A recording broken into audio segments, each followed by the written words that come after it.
Hi, Dee Dee here. I wanted to show you a really good home program for your upper body, and all you'll need for this workout is a light to medium resistance band. All right, so let's go ahead and get started. First thing you need to do is you need to find an anchor point. So anything at home, like a banister or maybe a treadmill or something that you can wrap around that's very secure, it's going to help us get that resistance that we need for this workout. All right, so first thing you're going to do is you're going to stand sideways for this first exercise called the external rotation. Now, before we begin, I really want to emphasize the importance of posture. All right, it's really important when you're performing these exercises that you're thinking about keeping your body nice and tall. So I tell everybody, pop it on a string, keep those shoulders back, the chest up, and the feet are hip width apart. All right, so first exercise, external rotation. We're going to do all of these exercises for 12 repetitions, and we're going to complete the exercises on both sides as required.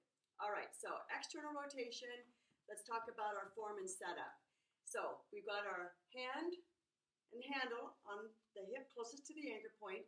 The other hand is going to be bent at 90 degrees, and you're going to have that forearm parallel to the floor. All right, so with those shoulders and hips square, you're going to open and close, keeping that elbow tucked in to your midsection, right to the waist, open and close. So when you open, you want to feel right here in the scapula that the shoulder blade is going towards the spine as you open and close. All right? Now, if you're finding that a bit challenging, and a lot of people do because they have very limited range of motion of their external rotators, you can simply just grab a towel, roll it up, and place it under the armpit, okay? And perform the movement pattern now with the towel. All right, so that's external rotation. Remember, you're doing 12 per side. Internal rotation, now what you're going to do is you're going to take that arm you just worked, you're going to place it up above the chest, you're going to tuck the other elbow in, and you're going to bring it in towards the midsection and back. The other thing I want to mention to you is using a resistance band is really good in the sense that you can control its resistance. So if you're finding it too difficult, you can step close to that anchor point, and if you find it way too easy, you can take a step away. So that's the really nice thing about using bands. All right, 12 per side with the internal rotation. Exercise number 3 is called the standing lateral raise. So we're going to extend the arm down in front of us like an arm of a clock, and you're going to bring it up just to shoulder level and lowering back down. Again, posture is everything. Chest stays up, shoulder blades stay tucked down as we open and close for 12 per side. All right, moving on to exercise number 4. This time, you're actually going to face your anchor point. All right, so hands in each handle, and you're going to pull back and squeeze those shoulder blades down and together. This is called a lat row. Lat means back, so we really want to recruit those muscles in the back, mid-back, by taking the shoulder blades, and we're squeezing them down and together. So we call that a retraction of the shoulder blade. This is your lat row for a total of 12 repetitions.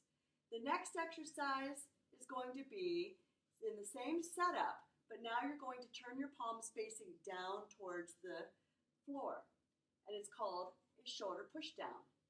Keeping that chest up, arms stay straight, but again, you're thinking about those shoulder blades being tucked down towards your hips as you're opening up for 12. The next exercise is called a rear delt fly. Movement pattern is now that your palms are facing each other and you're going to open, squeezing the shoulder blades down and together. If you find this a bit challenging, you can add a little bit of a bend to the elbow. Okay? All right, so to complete the next exercise, you're going to face away from your anchor point. This is called a standing chest press. So we're going to stagger your stance, whichever foot you want forward. It's entirely up to you. You're going to turn your palms facing down towards the floor, and you're going to bring the handles right below the arm Okay, you're going to press, extending the arms forward and back so the arms stay parallel to the floor for a total of 12 repetitions. Our next exercise is that we're going to take those hands out to the side and we're going to perform a chest fly. Again, if you wish to add a little bit of a bend in those elbows, you're finding this just too intense, with the arms straight, you can do that for 12 repetitions. Let's work the arms. So, with the arms, we're going to, again, face that anchor point. We're going to turn the palms facing up towards the ceiling, and we're going to bring the hands to the shoulders for a total of 12 repetitions. Those are your bicep curls, right in the front of the arm. Triceps, which is the back of the arm, is now you're going to position yourself so that your back is flat, so you're pushing those hips back. You're keeping your head in line with your spine. Now you're going to take those elbows and you're going to bring them up nice and high. Again, you're going to extend those arms back so that they're in a complete straight position, and you're going to bend the elbows to bring those handles right back to the shoulders and repeat for a total of 12. So this should give you some really good exercises to work your upper body. I hope you enjoyed this workout and look forward to seeing you back in the club when we reopen. Bye-bye.